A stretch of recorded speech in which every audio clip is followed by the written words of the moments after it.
9. Isserley drove directly to Tarbat Ness, to a jetty she knew there.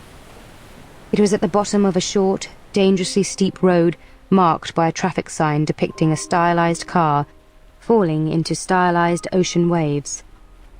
Isserley drove carefully, parked neatly near the tip of the jetty, pulled the handbrake back as if retrieving something which might get lost otherwise.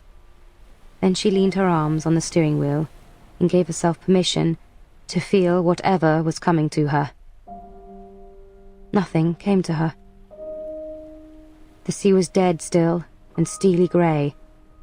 Isserley stared at it through the windscreen, unblinking, for a long time.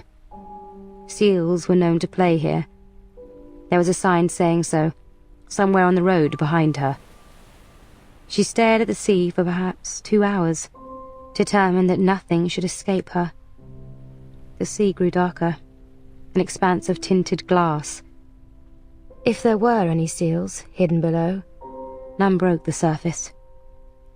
In time, the tide rose silently, licking at the jetty. Isserley didn't know if the water would rise so far that her car would be lifted up and carried into the sea. If the water sucked her under, she supposed she would have to drown. She'd been a strong swimmer once upon a time, but that was with a very different body from the one she had now. She tried to motivate herself to switch on the ignition and drive away to safety, but just couldn't manage it. Thinking of somewhere else she could be was an impossible challenge. This was the place she decided to go when she still had the spirit to make decisions. Now that that spirit was gone, she would stay here. The sea would either take her or it would leave her be. What did it really matter? The longer Isserley waited on the jetty, the more she felt as if she had only just arrived, had only been here for a matter of moments. The sun moved across the heavens like the deceptive glow of distant headlights that never got any closer. Water from the North Sea knocked gently on the underside of the car. Isserley continued looking through the windscreen. Something important was eluding her. She would wait here until it came to her.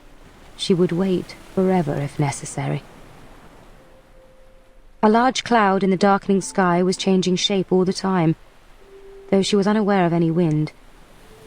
There must be powerful forces up there, shaping the cloud, finding it unsatisfactory, sculpting it into something different. It began as a floating map of a continent, then got compressed into a ship, then grew into something very like a whale. Eventually, towards nightfall, it lapsed into something larger, more diffuse, abstract, meaningless. Darkness came, and Isserley had still not had enough time to decide what to do next. The car rocked slightly, butted from beneath by the haunches of the waves. She would go when she was ready. The night passed in seconds, surely no more than a few thousand of them. Isserley did not sleep. She sat at the wheel and watched the night pass. Sometime during these dark hours, the sea gave up trying to intimidate her and slunk away. At sunrise, Isserley blinked several times. She removed her glasses, but the problem was the windscreen itself, which was misty with condensation. Her own body was steaming hot and clammy, as if she had been sleeping. She could not have been sleeping. It was impossible. She had not let her guard down for an instant. She switched on the windscreen wipers to clear the luminous fog. Nothing happened. She switched on the ignition. Her engine coughed feebly and shuddered, then was still. "If that's the way you want it," she said aloud. Her voice shook with rage. She would have to do something about that. An hour or so later, the windows had cleared by themselves. Isserley became aware of a pain in her side. She brushed at the spot with her fingertips. The fabric of her top was stuck to her flesh, with what must be blood. She tugged it loose irritably. She had assumed she was uninjured. Experimentally, she tried to swivel her hips where she sat, or lift her thighs. Nothing happened. Below the waist, she might as well be dead. She would have to do something about that. She wound the window of the driver's side down a fraction and peered through the slit. The tide had retreated from the shore, exposing jellified seaweed, half-decomposed jetsam, and bony rocks, pimpled with those little mollusks that Vodsels collected. Whelks, that was the word. Whelks. In the distance, two figures were walking along the shore, towards Isserley's jetty.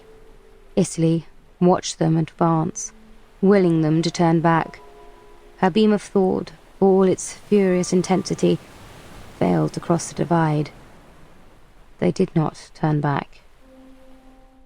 When they were 50 meters or so away, Isserley identified the figures as a female Vodsel and a dog of unverifiable gender. The female Vodsel was small and delicate, dressed in a sheepskin coat and a green skirt. Her legs were stick-thin, sheathed in black, shod in green gumboots. Their hair on her head was long and thick, flowing across her face. As she walked along the rocks, she called the dog's name, in a voice wholly unlike a male Vodsel's. The dog wasn't naked. It wore a red tartan coat. It wobbled as it walked, struggling to keep its balance on the slimy rocks. It looked around, frequently, at the female Vodsel. Eventually, when the two of them had come close enough to Isserley for her to consider putting her glasses on, they stopped in their tracks. The female Vodsel waved, then she turned around and walked away, the dog at her heels. Isserley exhaled in relief. She resumed watching the clouds, watching the sea. When at last the car seemed to have dried out in the sun, she tried switching on its ignition again. The engine started obediently. She switched it off. She would go when she was ready. Turning her head to the passenger side, she stared down at the pock-marked seat as she flipped the Icpathua toggle. Two silvery needles stabbed through the upholstery. Two thin jets of liquid squirted into the air. Isserley leaned back in her seat, closed her eyes, and started mewling.